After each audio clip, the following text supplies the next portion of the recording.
Hello and welcome to the Sales SOS podcast on LinkedIn Live. I'm Liz Hyman and I am here with your Sales SOS podcast crew, Bryn Tillman, Mike Simmons, Daryl Prowl, and Renee Bigelow. And today we're talking about process because it's my favorite topic. But one of the things I hear a lot is, hey, our sales process doesn't work. And so that's what we're going to be talking about today. We're on live. We're going to divide this up into 4 different topics.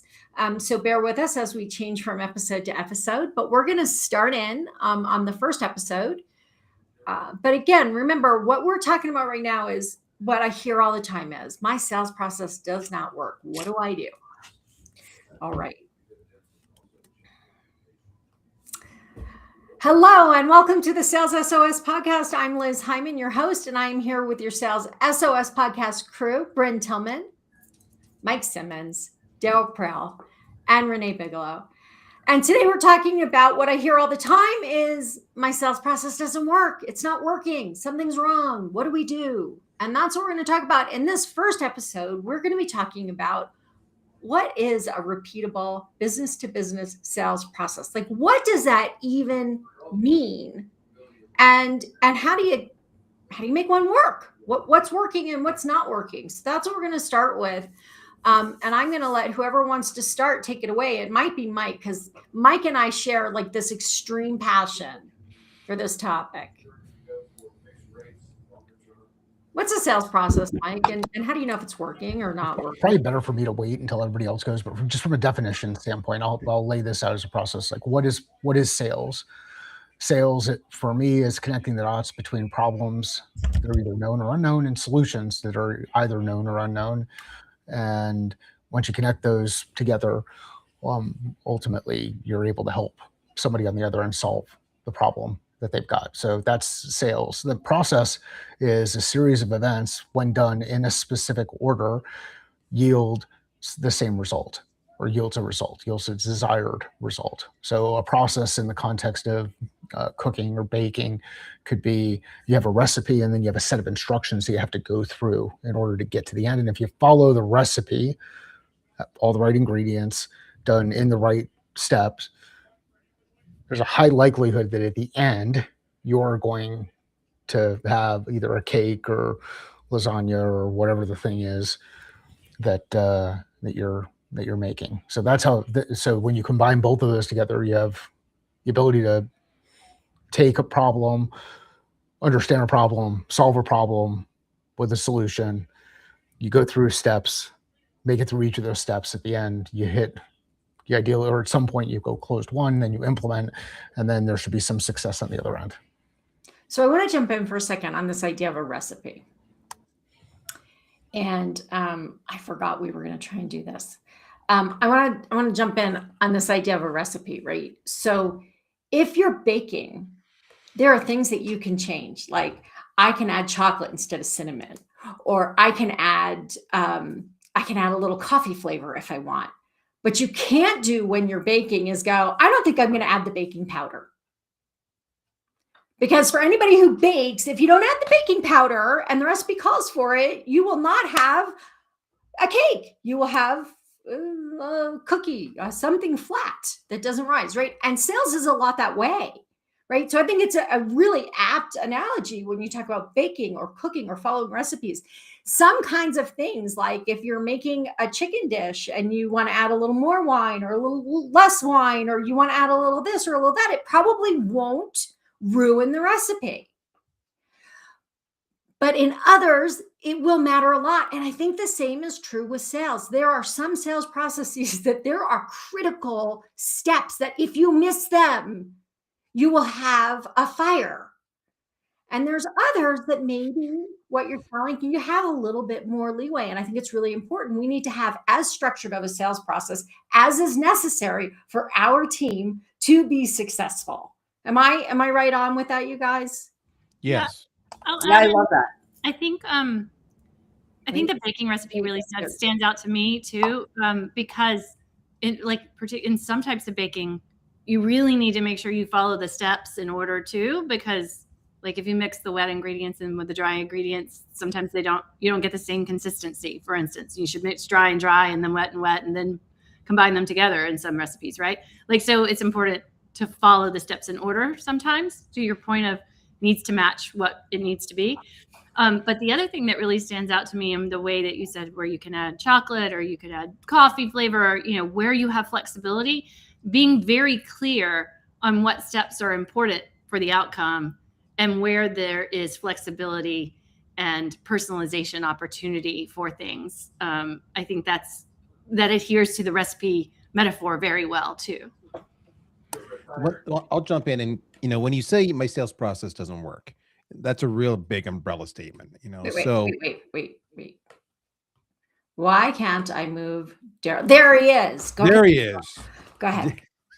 So when you say your sales process doesn't work, that's a really big statement. So my next logical question is going to be, well, what's not working and how you define it not working? So we've already talked about the recipe concept, that it's a very structured process. So the question is, you can't kind of, and I love Renee about, wet and dry. The point being, there's a flow. You do this, then you do this, then you do this. In classic case, it go from MQL to SQL to, maybe discovery to, proposal, whatever, right? And then so I'm stop. SQL, MQL.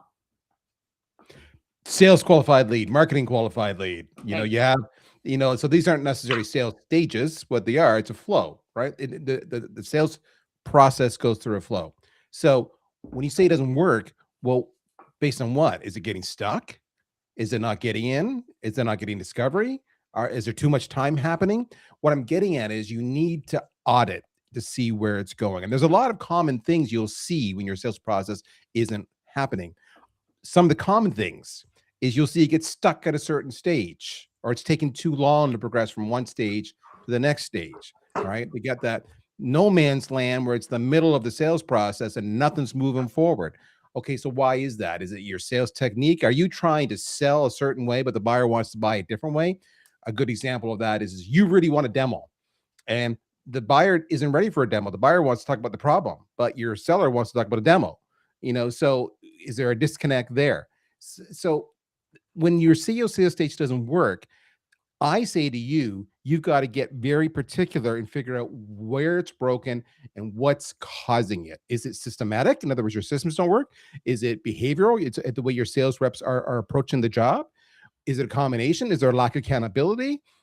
Is there no incentive? What is it? So it's the recipe. You got to follow the recipe and make sure you don't miss any steps. And if you do, you're going to be screwed. So then what you really need to do is make sure that you have the right recipe, because if you follow, so Brim was going to say, if you follow a recipe that doesn't have baking soda in it and it needs it, it's not going to rise.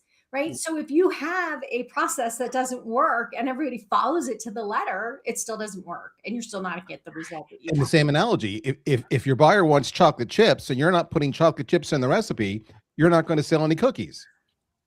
No. Go ahead, Brent. I love this, right? And we forever we've talked about process, and I see it as a journey. And it's the journey, as Daryl said, from the moment they raise their hand and say, I have a little bit of interest, all the way through. But of course, I'm going to have that LinkedIn AI kind of perspective on this. And, when I work with a client, we create a process that's completely integrated into their existing process. So I'm going to kind of run through what that looks like. The first thing we do is we establish our goals and our KPIs. If we're going to put a process together, at where are we where is success? What are our goals of each step before we actually put the step into the process? Where do we expect step one to go? And when step one goes well, where does it go? And if it doesn't go well, where does it go? Like, we need to understand, what does each step bring to the table? The next thing we do is we do buyer mapping. Who are all the people that'll be involved in this? And, the process is not linear. It's just not. We would love it to be linear. We would love to have a marketing qualified lead turn to a sales qualified lead, turn to a discovery call, turn to a call with all the buyers. That would be ideal. but there are so many different scenarios, right? So process doesn't, as much as I love baking, I like stir fry too, right? And I have to make sure that I can go in different directions and it's going to taste good no matter which way we go. The next thing I think we need to do is align our tool stack. A lot of times we put a process together, but our CRM does not align with that process. We'll talk about that in a second. Okay, so I'll move on from that. And then it's, what is the strategy and who's coming into the conversation internally? If you're going to do a demo, are you the one doing a demo, or when are you bringing in that person, and who else needs to be in the room?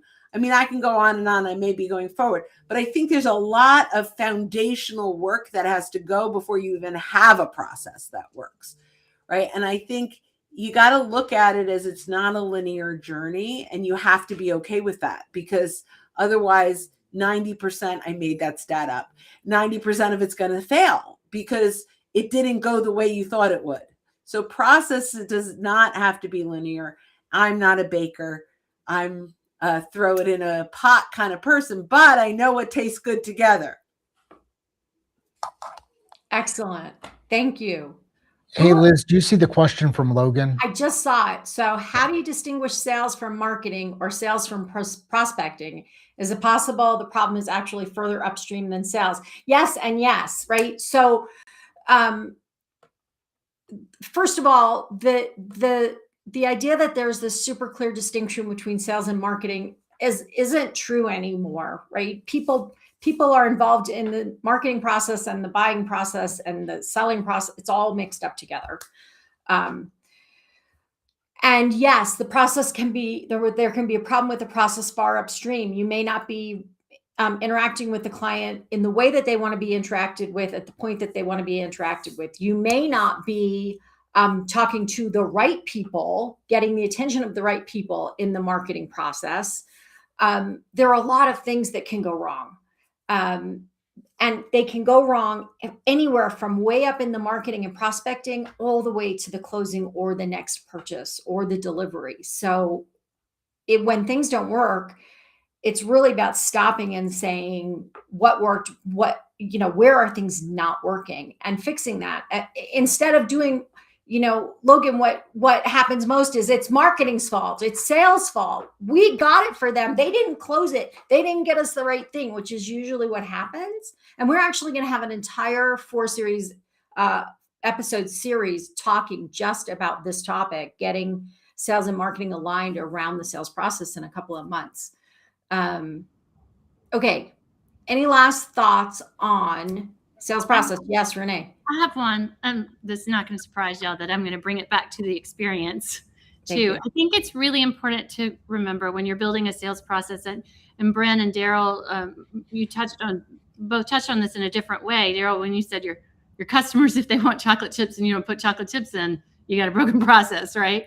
And Bren, when you talked about, we have this internal view of the flow it should follow, and when we build this rigid thing, if it's too rigid and doesn't match the customer, then it doesn't work either, right? What is unique about a sales process compared to process building and optimization across the rest of an organization is it is a two-sided experience that you're building this process for, right? And so you have to think about both sides and optimize your process for the experience of both, because obviously the customer is very important, but if you also aren't optimizing for the salesperson, you're going to get less than optimal results because the employee experience is equal to the customer experience. You will never have a better customer experience than you do your employee experience over time, because your employees are going to give to customers what they get too. So I think it makes sense to me, because of thinking it through the lens of experience, that it is one of the most complex things to get right in a company, because it's the only time you don't have complete control over process inside your company, because it's a two-sided experience. So I'll stop and let you all comment. Yeah, I'm going to let Mike finish up. Wait, hang on. So I want to say one thing really fast, which is I've been talking a lot about sales journey, the salesperson journey. I think we need to think about it as a more aligned thing. Mike, wrap us up. Yeah. So, I think there are, just in this first part, which is about what is sales process? We've all agreed that every sales process has components to it. Those components include a set of objectives. You can kind of tie that to something we've talked about before, a job to be done at the process. This process also has stages. People or things are in certain stages throughout the process, and there are conversions that happen when they go from one stage to another. The thing that I think we've touched on, and it's important to provide a little bit of clarity, is it's not one process. Like, there are different jobs. The customer has a job to do. They want to solve a problem that they have inside their organization. They want to implement something successful. They want to do their job. The salesperson who's selling has a job to do. The sales leadership team has a job to do. The company has a job to do. The people who hold on to things have a job to do. And I think one of the biggest mistakes that happens when it comes to sales process is too often we challenge people's process because we're thinking about it in the context of the job that we need to have done, not the job that the process is supposed to do. So whether we're talking about a customer decision-making process, we're talking about a sales process for forecasting, we're talking a sales rep process for doing their job, or we're talking about an implementation process to actually deliver a solution, it's important that we agree what the job to be done is of the specific process and be comfortable with the idea that in complex organizations, you have systems, which are the combination of both process and tools. So that's the small ad I've got. I think that's a great place to wrap up. Any last thoughts before we? Okay. So sales process has to reflect both the buyer and the seller journey, right? And it has to incorporate the stages, the conversions, the activities, and it has to take into consideration all of the other processes and things that happen in both companies in order for them to be successful, in order for that purchase to happen and for the seller to create, develop, and put together that process, that thing that they're selling, and for the buyer to buy and use effectively. Those all have to come in to I think that was a good summation of everything said. Thanks, you guys. Thanks for joining us for this episode of the Sales SOS podcast. Okay, we are going to go into episode 2. And we're going to talk about aligning the CRM with the sales process, why that is such a problem. And this is just dragging over, it's not working. Why that is such a problem, and what we can do about it to make it work better. So let's jump in. I think I just double did it, but welcome to the Sales SOS podcast. Today we're talking about making sales processes work effectively. And right now in this episode are going to dive into how do you align your CRM and your sales process so that everybody understands what's going on. And we are not tying up our salespeople in such knots that they can't get anything done. So let's talk about this.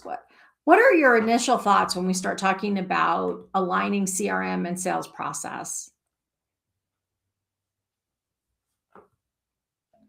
Go ahead, Brent. Hang on. Let me see if I can get this working. It's not wanting to drag people. There we go. Well, it's not always fun being dragged. Right? It's all good.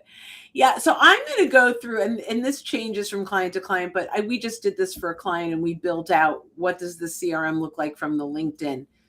And I'm just going to go quickly. We started with warm connection made. Warm connection made could be from a referral. It could be from an engagement, but it's not a cold call. So that was that.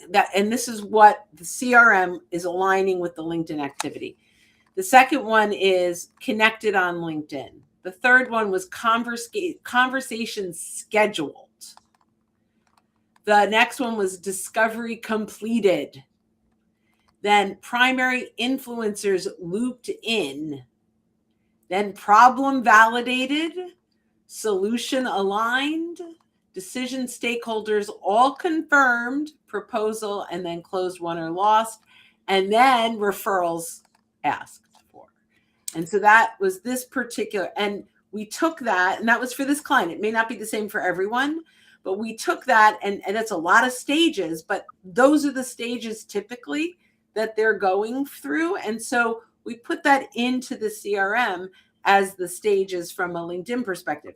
Now, if that is not a complex sale, by the way, that was a pretty simple sale. It was, sometimes they're a one close sale. They're an under $10,000 solution that's easy for people to pull the, if it's complex, there's going to be a lot more things that are happening. There's negotiation and lots of other things internally. But as a simple sale, what we did is we said, okay, what is every step that we can measure? And by the way, there were a lot of other things, but they weren't measurable. So we wanted to choose the things that were measurable. So what was every step that we can measure and see exactly where we are and what the defined next step is? So I just want to share that's kind of how we think about things. Okay. And I want to back us up for just a second.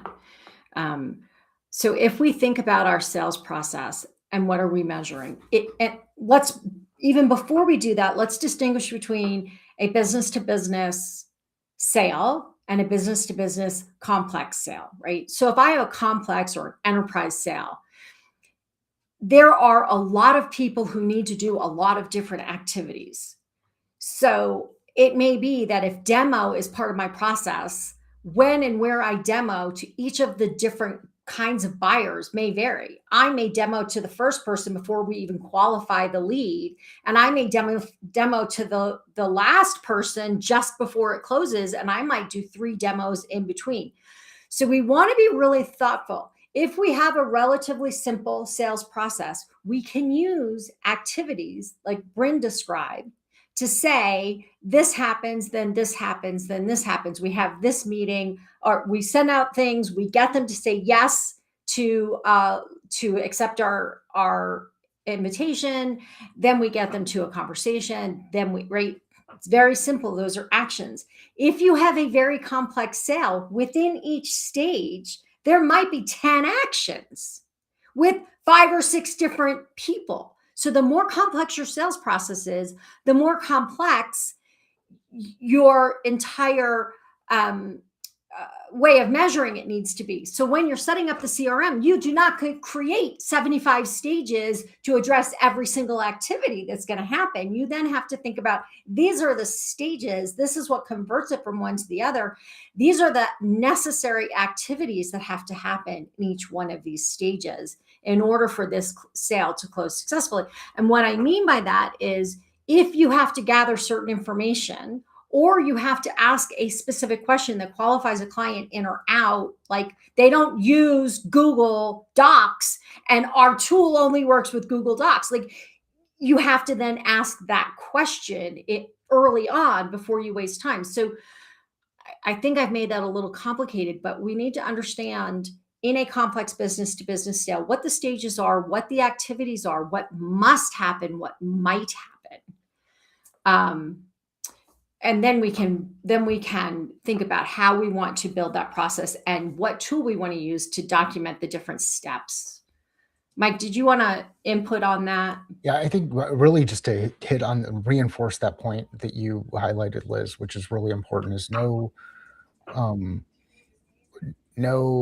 whether or not you're dealing with a simple sale or a complex sale, and understand, again, reinforcing what you just said, understand why or why not activity data can be used in either one of those, because it is one of the most common mistakes I see around or within organizations that I work with that are struggling with forecasting.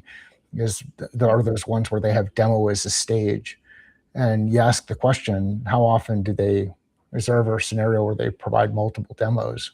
And they can answer yes, and then we start to figure out that, hey, activity can't really be or shouldn't really be a stage in the process.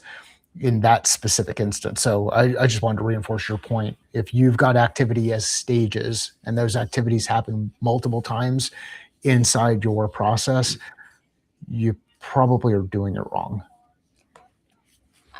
I just want to make one more point around that, which is when you have a process that has multiple proposal stages, like you may give a proposal before you've even qualified the client because they don't even know if they have the funding to do this project, for example.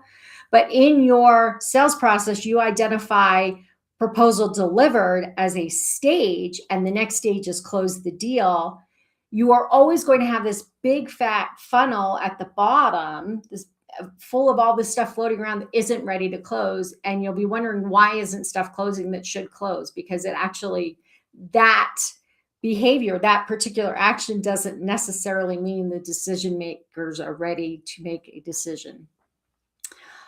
We have a question, and then I don't know. The I can jump in on question that. asked is, why not just use OpenClaw Sales Agent? And forgive my ignorance, I don't know what OpenClaw is. So I can jump in. okay, great. So I'll answer the question, or at least I'll give a partial answer to the question submitted about using OpenClaw for a sales agent to help with that conversation task. And you could, by the way. I mean, the short answer is absolutely. Whether you're having a real life personal, human being, or are you using agents to do all that? But the issue is the OpenClaw agents aren't going to get you so far, right? All of that activity, whether it's from an AI-based agent or a human being, needs to be in the CRM. So you can do your own analysis. Is it working? Is it not working? And an AI agent could not work as easily as a human sales rep could not work. So the question is, how do I align my sales process with my CRM? And I sit back and I say, well, why do you want to do that? And there's kind of two sides to this coin. So you understand, right? From management's point of view, they need to be able to do a couple things. They need to have a system of record that you can fundamentally monitor the activities going on, use it to forecast for future, revenue, in projected revenue income, so they can budget accordingly, hire accordingly, ramp up infrastructure, support organizations, whatever, to respond to anticipated demand and tension because sales is closing deals. But they also needed to coach. They also need to know, people are getting stuck. Why are they getting stuck? Are they getting stuck at a certain step, at a certain stage? Why is that? What support do they need to make them more successful? That's the management side. Hence, a CRM does that. From the sales rep point of view, what they need is a tool that's going to help them maximize their activity, because a lot of sales reps aren't great at that, as we both know. But we want to make sure that the reps don't resent the CRM. So if that's the case, then we need to use the CRM. We need to, again, AI is a good example, but we need to automate as much as possible so that the reps are not doing admin tasks, but are actually actively selling. So long story short, how do we align it? Well, if it isn't in the CRM, it didn't happen. Golden rule, right? But we also need to be understanding. The sales rep needs to understand what management's trying to do, and management needs to understand what the sales reps need and why they'll resent the system. If everybody kind of works and supports each other and puts systems in place to facilitate each side, then your sales system will be aligned with your CRM, and it will be an enabling tool, an enabling process, as opposed to a resented process. Okay, that's me and my soapbox. I'm off. Any last thoughts on Renee? Yeah, I think I'll just share where I think you've all touched on it in some way, but I think this is where the confusion often starts for people, where I see CRMs get all wonky and chaotic, is at the core of a CRM is a database, right? Like, this is your data that's going to help you with everything in the kind of the heart of your business, right? But you also have to build and reflect your process and in your sales process to understand what's happening with your pipeline, to understand where things are in the funnel, what's going to close, to be able to do some forecasting, all of those things, right? Those two things are separate, but they're interdependent. And where I see a lot of this, like you talking about activity being recorded versus stages, right? Like, that's where I see all this get mixed in, because people are trying to get the data in and substituting that for the process, right? And that's not the experience that the salesperson or the customer are having with it. That's getting data in.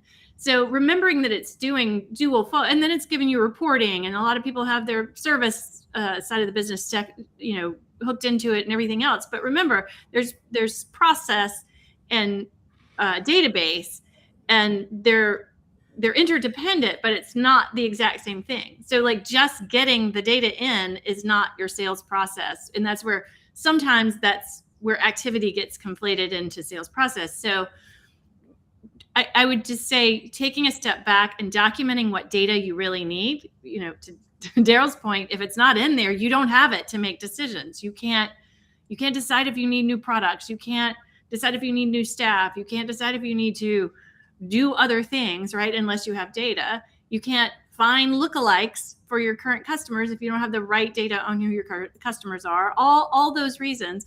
But you also have to separate what the data is that you need from what you need to do to sell, right? And build those out separately and make sure they work together. That's where I see a lot of confusion come in, when those two things kind of get conflated rather than interdependent. Okay. Any last thoughts on Just sales process and CRM? Liz, just super quick, just because there's some questions here about whether or not you use agents to go pull information and all that stuff. Absolutely, you can do any of this stuff. That doesn't mean that you should do that stuff. If we think there's a lot of bad data in systems today, that amount of bad data is going to multiply significantly over the course as we go forward, considering the number of different inputs that we're able to get information from. So what I do with clients is go through an exercise that's tied directly to the role reflective model. And we've talked about this on previous discussions. It's what's the definition of the data point? So what?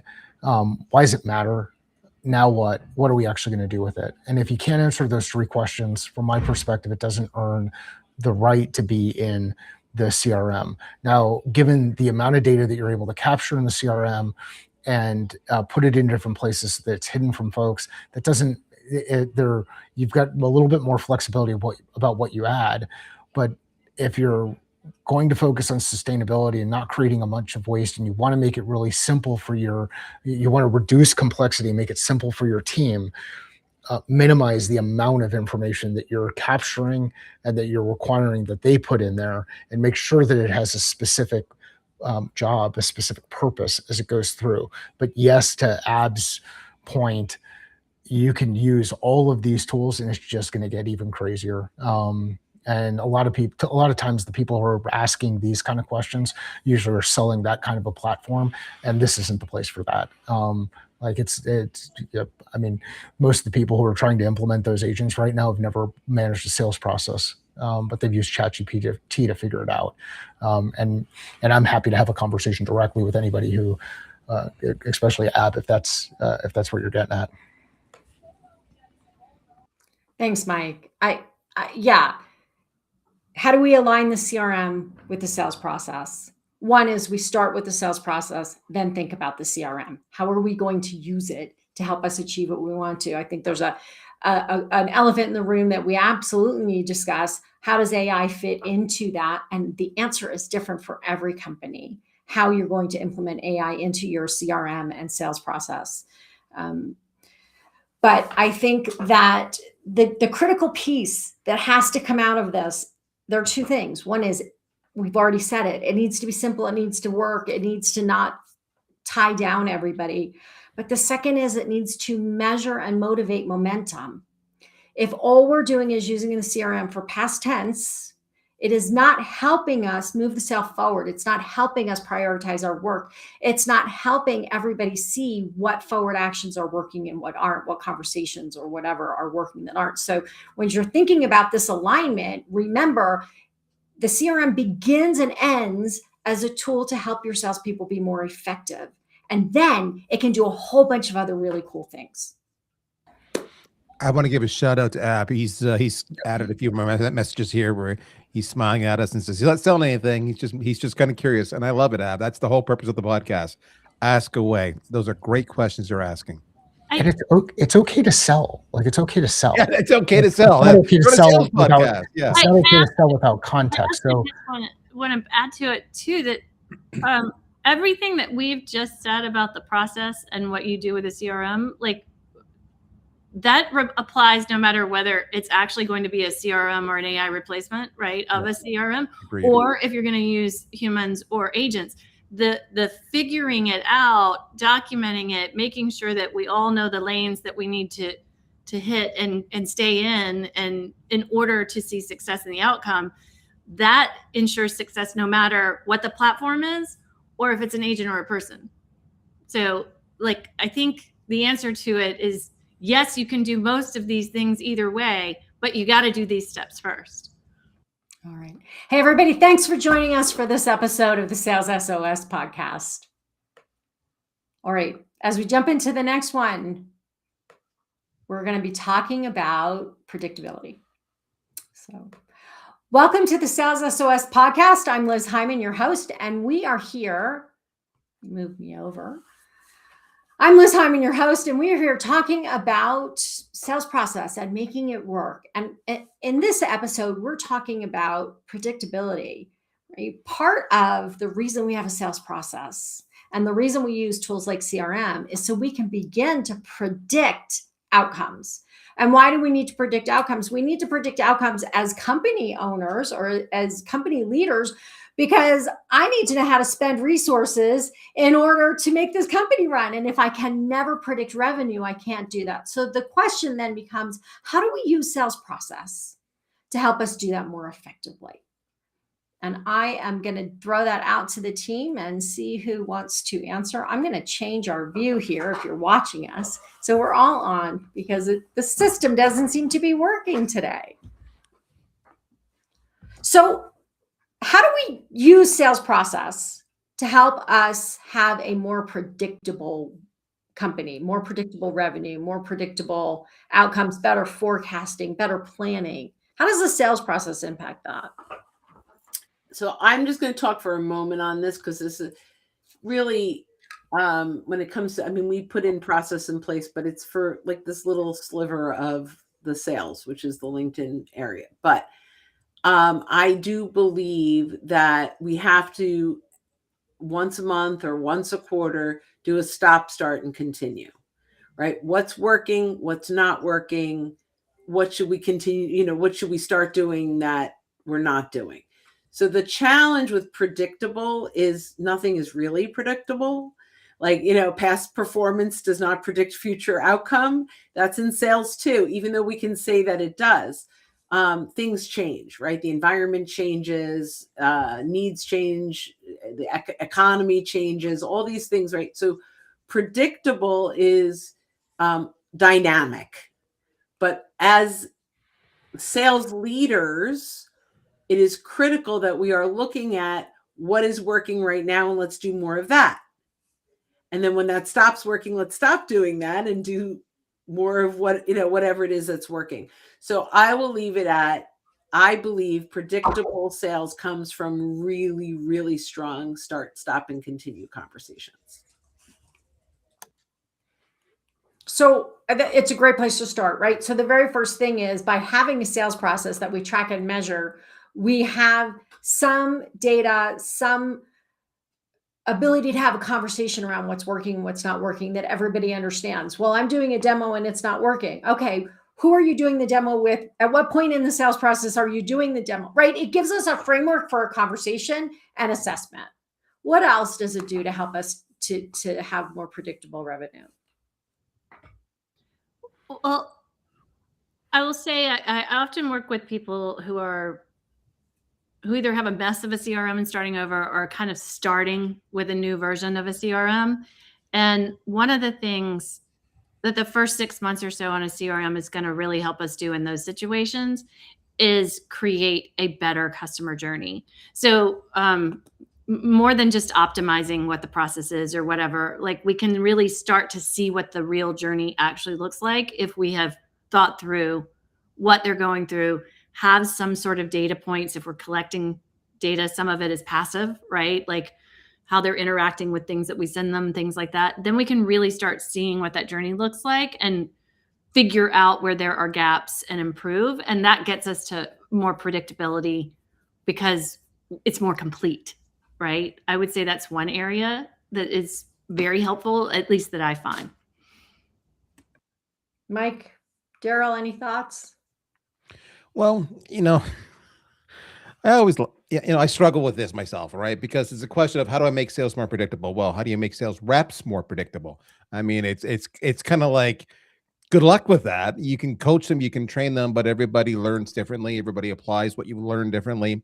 Everybody has different work ethics. So how do you make it more predictable? At the end of the day, I think you have to work backwards. You have to say, what is it I need to have, think of it as a math formula. What are the inputs I need to the math formula to do the calculation to say, this is my forecast, or this is the certainty I have that this deal will close with this, with 80+%, whatever it is, right? Is it you've talked to so many people? Is it you've identified all of the inputs? I've met with everybody in the buying committee. I've demoed everybody. I've sent personalized stuff. I've did an ROI calculator, whatever it might be. You need to understand the inputs you need, and then to do that math. And then you need to make sure that the sales process intentionally seeks to gather that information, or to achieve those goals, such as talking to everybody in the buying committee and getting different inputs. Without that, it's a guessing game, and you're at the mercy of the sales reps, and some are better than others, and some are more relational, and some are just, whatever. So that's my lame kind of answer, because predictability is the thing that we continually chase forever and ever in this profession of ours, and I don't think anybody ever achieves it. No, but I think that the critical piece here is more like, yeah, I don't care how genius you are not going to have exactly perfect forecast 10 years in a row. Nope. There are too many outside influences that can impact that. But what can we do to get better, to get closer, to guess better, to support better, to get to that endpoint that we need to? I think that's important. Liz, yeah. you're saying that one other thing that I probably should have included, that you just totally helped me remember it. I think that having a good process in the CRM and good data in the CRM helps with predictability by also being able to forecast the unpredictability. If you can forecast the unpredictability, then you know where you are predictable. So simple things like, I work with mostly B2B customers. I can tell you, because I deal with, I've dealt with hundreds or thousands of B2B companies over time. I can look and tell you automatically where there are cyclical changes. Like, everybody's like, oh, business, I can't tell you how many CEOs I've had. It's like, business is evergreen. There's no cycle. And I'm like, yes, there is. If you're B2B and your customers are all on vacation, you got a cycle, right? Like, it doesn't mean you can't still be closing, but I can look at the analytics for most companies and tell you that the 2 weeks of Christmas to New Year's, like that period, is like dead. That doesn't mean that things aren't closing, because that can be, but it does mean that a lot of your activity is going to take a big dip, which is going to affect your pipeline at some point, right? Wherever that dip comes. I had another client where their customers were all at their big biennial conference, crickets in sales for the week that all the people were at the conference, right? So now we have an annotation that's like, on that week, we should be forecasting for a lower week, and then putting the forecast higher for the weeks following, because we're going to have a lot of activity and sales conversations at that conference. So it gives you a chance to put the unpredictability into the system so that you have more predictability simply by eliminating some of those anomalies. Does that make sense? It makes perfect sense. All right. Because you're basing, historical patterns, Christmas, user conferences, whatever it might be, with cause and effect. And then therefore I can do a decent amount of forecasting. I can't tell you how many times I've been in the last week of a month or the last week of a quarter, and I've got the CEO and the CFO staring at me saying, are we going to hit our numbers? And all you can do sometimes, you can say, listen, we have the opportunities, the deals are there. We don't know if they're all going to close, but looking at past performances, we should make it, because I expect at least 1 in 3 of these deals will close, blah, blah, blah, blah, blah. And that's what I'm sharing with you is all based on data in the system based on that's been captured in your sales process, and then just a sample size large enough that you can start to see patterns. And that's what it comes down to. But if you don't capture the data, that's where it starts. You're screwed. The problem is sales reps never want to give you the data because CRM becomes an admin drag. So whatever you can do, going back to our previous conversation, to actually make the CRM automated to make their life easier, is going to help you both collectively achieve your shared goals. Yeah, if I could have AI do anything, take my words and put it in the right place in the CRM so I don't have to do it. Like, wouldn't that be magical? Yep. I've been saying that for how many years now? It exists though now. Like there's some pretty cool companies that are doing just that kind of stuff, and they'll tag the content properly, and they do a really good job with it. The thing I'd add to all of this, when it comes to having predictability in your forecast, and if you want to get into forecasting, take a listen to, I think it was last month, we got into this in some pretty good detail. Every stage in your sales process that where the specific job to be done is forecasting the amount of money that you're planning on bringing in, your closed won sales in a given month, quarter, year, whatever. Have a stage name. That stage should be defined. Make that definition as simple as possible. I recommend using past tense in your stage names. I don't, but that's okay. That's fine. We disagree on that. We can agree to disagree on that, but and there's different perspectives for everybody. But stage name, stage definition, the criteria that is used to demonstrate that you've achieved that stage, you've exited that stage, and that's why I like to use past tense and make that criteria very simple. A single binary statement, 1s and 0, or yes/no question, however you want to look at it. And then over time, update your probability of sale associated with that stage, the percentage that it gets applied based on your data. And use that same set of stages across all of your different pipelines inside your business, and you'll improve your communication. And I see it happen over and over again. You can simplify this stuff. You don't need to make it as complicated as many of you do, but sometimes you get credit for how complicated and cute and all of it looks. Yeah, sometimes. And then you lose your job. Excuse me. So, and you lose your job based on historical patterns and sample size.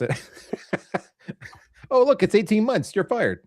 Yeah, and then every 14 to 15 months, right? All right, everybody. Thanks for joining this episode of the Sales SOS podcast. We're so glad you were here with us. Okay, before we jump into the next one, I want to throw you guys a curveball, or whatever one actually says in baseball. Let's talk about whether sales process is going away, because AI process is going to make CRMs and sales process and all of this non-existent. But the process is in place. It's just who's creating it.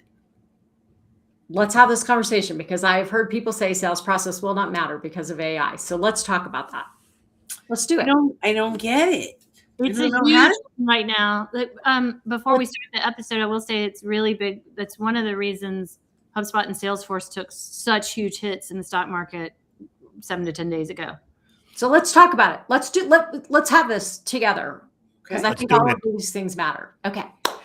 Welcome to the Sales SOS podcast. I'm Liz Hyman, your host, and I am here with your Sales SOS podcast crew, Bryn Tillman, Renee Bigelow, Daryl Prell, and Mike Simmons. And I just changed the topics on the team for today. So we are talking about sales process, right? And we're talking about how do you know if your sales process is broken? How do you make it work better? So if you want to listen to the last few episodes, we've talked about some of those things. But here's the thing that I heard recently. 2 things. One is CRMs are going to go away. AI is going to replace them. And we don't need to worry about sales process anymore, because AI is going to take care of all of this for us. So, and what you didn't hear behind the scenes was Bryn just said, I don't understand that. And I've been sort of thinking in similar lines, like, how does that work? So what do you guys think? Is AI going to make the need for a sales process completely go away? Well, I actually want to, can I answer the question on the CRM side? Yes. Okay. So is it going to make our CRMs go away? So I'm on the CRM side. I'd like to say we work too hard for the software as it is, even the best CRM software out there. 100%. I don't know anyone, even at a CRM company, that wouldn't agree with this. There are entire cottage industries that have built up for people to learn the system, to be able to run the system. It's the biggest sticking point for sales teams, right? How much they have to work on a piece of software versus selling things, right? So let's just admit that part is all broken, can be better. It's way better than it was. We have more data, we have all whatever. It's in this stage that's clunky and not as good as it needs to be. AI will disrupt the working in it. 100%. It will change the working in it. 100% believe that. However, a CRM at its core is still a database. And an AI model is not a database. It has a memory, but it's not the same as a database. So we're still going to need a database. And there are some more AI-friendly versions of databases than what our CRM companies are right now. Supabase is one I'm seeing tossed around a good bit, and I've looked into to understand. But you're still going to need a database because AI needs something more than, as much as it needs energy for compute, it needs data, right? It thrives on data. So our need for a database is actually higher than what it was with humans, who we relied on a lot of institutional knowledge in their machines inside their heads, right? So until we have an AI replacement for a database, I still think we need our CRMs, meaning I don't think anybody can be thinking they're going to walk away from their CRM right now because it's at its core your database. Do I think you can put AI to work on those CRMs? 100%. And do I think that something could come along that could disrupt it? Sure, everything's getting disrupted, right? I just don't think we're completely there. I have had people, your point about the sales process, now I'll switch this back over for you all to pick back up, but I have had people send me examples of sales processes that they're doing that are very AI driven. It's a lot of agent, still some human in the loop. Here's the key. The places where I'm seeing it work are very personalized and often still founder-led sales. Founder-led, exactly. Yeah. So if you have one or two people and you have like one or two email accounts and you have, like a few sources where you're piecing all this together, I think you can make this work, right? If you can make your sales process work with a spreadsheet right now, then you can probably use AI to do a lot. You'll still need your human in the loop. But when you get more complex than the founder-led or those one or two people, there's a lot out there. So that's where I'll leave it and let y'all take over about the question about process. Go ahead, Rob. I can't go too deep into this, but my brain is now reeling, and this process will never go away. It's who's performing the process. So the idea of does AI eliminate the sales process? It eliminates some of the human process. It will accelerate research and messaging and follow-up and proposals and RFPs. It will accelerate all of that, but that's still part of the sales process. The buyer still has a journey that they're going on. And maybe it's AI talking to AI through the whole journey, but it's still a process. So the idea of does sales process get eliminated? No, never. How much the human is involved is what will be. So what if instead of a sales process, and I'm just playing devil's advocate here, you guys. So what if instead of a sales process, I just have an AI agent sitting with my salesperson in our meeting, telling them what to say next after the Coaching. Yeah, an AI coach, basically. Yeah. Yeah, that works. So I don't need a sales process then. I don't need to understand the process. Let me jump in on that. I don't mean to distract. Here's my take on that. It's a great question. It genuinely is. And I love that Renee brought up the point about a lot of, founder-led startup. And if you look at the research will back up exactly what Renee just said, is that it's great at startup. It's mostly good at data entry and doing the basic functions. That's where we're at today. That may change tomorrow. Models are evolving rapidly. We all know that. But here's the thing. As long as humans are making the purchase decision, you're always going to need a human element to the sales process because humans are emotional. That's the first part. And AI hasn't quite mastered yet how to handle certain objections, all which are all over the place, often rooted in emotion, personal baggage. You've been scorned, you've been abused as a child, whatever, you've not been daddy's favorite, whatever it might be. AI is not going to figure that out. The second thing is, if your company has got tens or hundreds of customers, the sample size isn't big enough yet for AI to fundamentally figure out the sales process. So AI will be great at coaching you, working with you to work through the sales process, to refine the sales process, to implement gates and whatnot in the sales process, to work with you to refine the CRM. But AI at this point in time today, as long as humans are buying, is not going to be the one to tell you the sales process you need to effectively sell to human buyers. Mike, what you got for us? He's smiling. I want to hear what he has to say. I just have to say, for our people who are listening, not watching, if you hear us chuckling in the background, it's because Mike changed his And changed his position. He got engaged all of a sudden. First it was old guy, and then it was old guy who shots at Claude. So I just need that to be noted in audio for our podcast listeners. This is absolutely going to change everything. Okay. And it's fun. Like, we are very, very fortunate to be alive and around here when all of this is going on, because most of the people that are on here went through the evolution of maybe playing with like an Atari 2600 back in the day, to then moving into like Super Nintendo or Nintendo and then Super Nintendo, and Daryl's going and grabbing his stuff. Yeah, like this. So we've got like a front row seat for some amazing evolution. At the same time, there's going to be a lot of opinion about what is or what is or is not going to be needed, or is not going to be real, or whatever. Here's the beauty of it. I think this is going to force our teams and our people to really engage directly with our customers. And it's going to reinforce the importance of customers really engaging with us, while a lot of really good stuff happens in the background so that people don't waste a lot of time. So to answer your question, Liz, I am extremely hopeful that this will completely remove the sales process from a stage component that is being inputted by a human inside the CRM at some point in time, because CRMs exist now because they can exist. It makes it easier for managers to manage larger groups of people.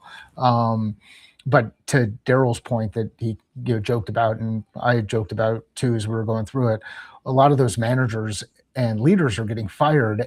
Their shelf life is much shorter because the expectations are that they should be able to move through things a lot faster. And so my rambling old guy shouting at clouds right now rant is that I am super stoked about it. I think it's going to completely evolve. And I think it's good. I'm excited to be a part of how we solve for it as we go through. If you're not out there using these tools to figure out how to make your workflow better at an individual rep level, you're missing out. And if you're not doing it at a manager level, you're missing out. And I think we're going to be able to do more with the data now that is so unstructured. I mean, like, think about when you first started using Access. Like, how many people saw an implementation of a CRM using an Access database? Yep. That was it. Like, one of our first clients, the name of their CRM was Mom. Like, that was what they called it, and it was mail order management system. They literally were sending VHS of anti-harassment videos out to people, and then CD-ROMs, and then that kind of stuff. But so yeah, I think it's going to completely change, and I can't wait. But I think we've also got a long way to go before we get there. I think there's a misalignment between expectations and reality. I think a lot of the tech bros and a lot of the founder-led companies are in a bubble where they believe AI can solve everything. and they'll see the handful of companies that are like, they got to $100 million in revenue in the first year, next AI superstar. Those are the exceptions, guys. Those are massively exceptions. So they also have a team of people that have the skill set to be on the frontier, and more importantly, have a risk profile to live on the frontier. yes. And I think it's really important. Like, some of my clients don't have a spreadsheet. Right? Yeah. They're still using Post-it notes. They're using the Some of my machine on clients their have person's head. Yeah. spreadsheet. So now all of a sudden we're talking about like AI is the answer to everything. And they're like we're not low tech, we're no tech. Yeah. Or we're low tech. Yeah, Liz, I do think some of those people will bypass a traditional CRM right now, right? And it's possible. But Yeah. I think, and why I'm saying this is, if you're listening to us and you're going, AI, I had a conversation with somebody yesterday about this. They're like, maybe AI can replace our agents. And I'm like, back up. Like, what do you, their agents are people who answer the phone. Oh, okay. Yeah. Like human beings who answer the phone. Yeah. And I'm like, hang on a second. Right. Yeah. As we look at AI, let's start by looking at what do we do every day that AI can easily do to make our lives easier. That doesn't have to be creative and doesn't have to be kind. It doesn't have to be caring or empathetic or smart or creative, right? Look, let's leave that stuff that humans are usually really good at for humans. And let's figure out all this stuff that weighs us down. Let's look into our organizations and figure out how AI takes the burden of the CRM away, the burden of guessing which stage it's in. Let AI listen to the transcript and figure out what needs to happen next with you and what stage it's in with you, instead of thinking we're just going to let AI do everything. Liz, I have two things that I'll share that I think are very helpful. One, I happen to have a professional acquaintance that was the chief AI officer at a Fortune 500 company. And he recently left and is kind of going out to do his own thing. I would too, if I had a skill set, right? Like very highly, highly desirable. But in talking with him, he confirmed for me, even at the enterprise level, that this is the right step that I've been telling my clients. If you think you want to take advantage of this new disruption, if you think you are wanting to move into AI, if you feel like it's an inevitability, and I feel like it is for everyone, right? So this is why I encourage my clients. The number one thing you need to be doing right now is documenting and understanding, because you can't implement AI without instruction, right? Documenting, what she's saying is documenting your processes. Your processes, your data, like getting as much data as you can give to that AI to do a better job for you. You are onboarding a system, right? You're onboarding in the instance of agents, you could be onboarding an entire team to be doing things, and they have to have lanes. They need to know how they should be interacting with each other, where they should start, where they should stop. You can't do all that if you haven't first defined what you're doing now, right? You can define a better state too before you implement it, like all of those things. The second point that I will make relative to this, and why I think it is why I'm so comfortable saying this is an inevitability for all of us, even to my clients who would rather sit on the fence in the first waves of things. They are not the early adopters. They aren't the laggards, but they aren't the early adopters. Consumers are moving faster than businesses in this instance. And AI is in your sales process more than most people realize right now. So whatever we are not doing, your customer is probably already doing. They're already taking your proposal and asking AI questions about it. They're already giving multiple proposals to AI and having AI help them. They are already doing lots of things. And I think we have to prepare our teams for that and be thinking about how they're implementing it as we're thinking about how we want to implement it. I'll give you just a little anecdote to step away and let you all jump in. But I was in a sales team meeting this week, and as the sales team was going around the room and sharing things, one of the sales reps said that he had a customer come in that was just came in and started doing his own thing without onboarding, without wanting to be handheld. Like, he got in, he knew what he wanted. He was going to town doing his own thing. And the client has improved their technology over time so that clients really could onboard themselves and do things, right? And it was throwing him for a loop that this client didn't need anything. And he needed confirmation from some of the more veteran sales team that that's okay, right? And I think as AI helps our customers, we may see more of that. That doesn't mean we don't need people, because it just means the people need to be deployed in other places. They still needed him, right? And some customers are going to need people in some ways and not in the other. The experience being improved doesn't always mean a human, but it also doesn't always mean AI, right? So really understanding where to match those two things on both sides of the equation. Like the sales team needs to be prepared for this changing on the customer side too. So Yes. I'll sit back and let you. Daryl, Mike, any last thoughts? What I would add is it's a tool, right? Like the technology is a tool. And I mean, I can do some good things with different golf clubs in my bag, and I can do some horrible things with different golf clubs in my bag. Me with wedges around the green is not good.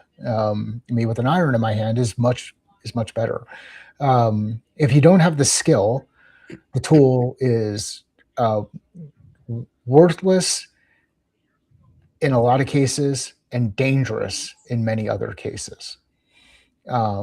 So let's understand, hey, we have a tool, and in order to be able to use these tools, which are continuing to evolve, like right now, I'm actively using ChatGPT, Gemini, Claude, and Grok.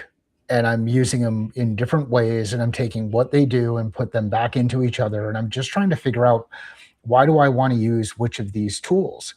Now I'm using paid versions of each of these tools to help kind of keep things going. But I at least know based on my experience, not know what somebody else told me my experience should be or what is going to happen. So you do things, you reflect on those things, and then you iterate. And that is a human skill that we all have, from both a pattern matching, a learning perspective, getting creative. So it's a tool. Don't make it anything more than a tool. Build the skills to help you leverage the tool, and you'll be in a better position to help those who've not yet either built those skills or use those tools. Daryl? So I'm going to build on what Mike just said. I'll share a quick story because I know we're tight in time. So I started a new gig back in December, and so I had to come in late into the year to make a plan for 2026, which I did. I released it in mid January because I needed a little bit of time to figure out what the hell was going on. We had a Christmas break, and here was the plan in a nutshell that I put forward. So my role is Chief Growth Officer, so I own all of sales, marketing, and rev ops. And what I fundamentally said was, the plan is this: it's crawl, walk, run. And crawl was basically, we're going to put in some basic sales and marketing skills, a regular monthly cadence of campaigns, regular outbound prospecting, everything you would expect. And once that was going and the team was doing best practices and the CRM was capturing the information it needed, then in a quarter or two, we're going to add the walk stage, which is, let's start getting agents involved, looking for opportunities that we can't find on our own. We can deploy a whole bunch of agents. And then the run is, then those agents can start qualifying it and feeding it right through the funnel as much as possible. And the idea is, it would work as a symphony. We have the traditional, we have the next kind of the phase 2 and a phase 3 all working together that collectively will deliver maximum revenue to us. And I will tell you this: there was nothing but smiles on everybody's faces. And the reason there were smiles because they recognized, their own people internally needed to have core base skills to do their jobs first and foremost. And then we weren't ready to go crazy. We weren't betting the farm on going right to agents. It was a combination. And that's what I think you should do. You need a little bit of both. Embrace it, but don't think it's the savior, I guess is my answer. Liz, I also just will add, and I think this goes with your crawl, walk, run, Daryl. I mentioned risk profile when I talked about founder-led companies and people starting to use a lot of AI. risk profile is important for many reasons. If you have compliance, if you have regulatory issues, Yep. if whatever the different pieces of your business, you really need to match your risk profile to the risks in AI, meaning like, is this a low risk AI use, even though we're in a high risk profile place, right? Like I think that is really important. And if you have, one of you mentioned earlier, if you have a smaller sample size, if you have small client base, right? Like your risk profile of mucking things up with a small client base is much higher, right? Mm-hmm. So like really kind of understanding your risk profile in addition to all that documentation to get ready for that crawl, walk, run. It helps you set those stages, I think, for crawl, walk, run. I also think it's really important as we're implementing AI to go back to what Mike said. One is a tool. To go back to what Renee always says is there is a buyer journey. And however we use this tool, if it does not enhance the buyer journey, if it does not match and help them make a decision, then it is not going to be effective. And third, I don't care how good the tool is. If you don't implement it well, you have a problem. I'm going to go back to Mike's golf analogy. I got a brand new driver, and I'm not kidding you. I hit it I hit it further than I'd ever hit it before. You won't believe me anyway. So I hit it really well.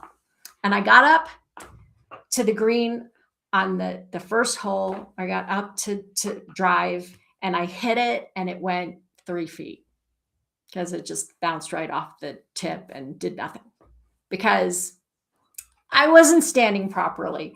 I picked my head up. I was so excited. I wasn't focused, right? So it didn't matter. It was this great new tool. I could do amazing things with it and I didn't. Yep. So let's not get too caught up in all of the things that could possibly happen. What can we do right now? This is what Daryl's saying, crawl, walk, run. What can we do now? Will AI replace sales process? Maybe, but it isn't today. So what can we do today in our company with the resources and the skill sets and the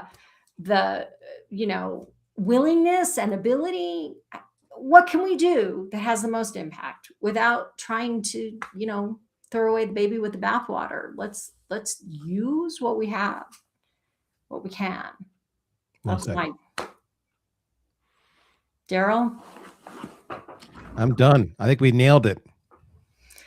All right, everybody. Thank you so much for joining us for this episode of the Sales SOS podcast. We will see you soon.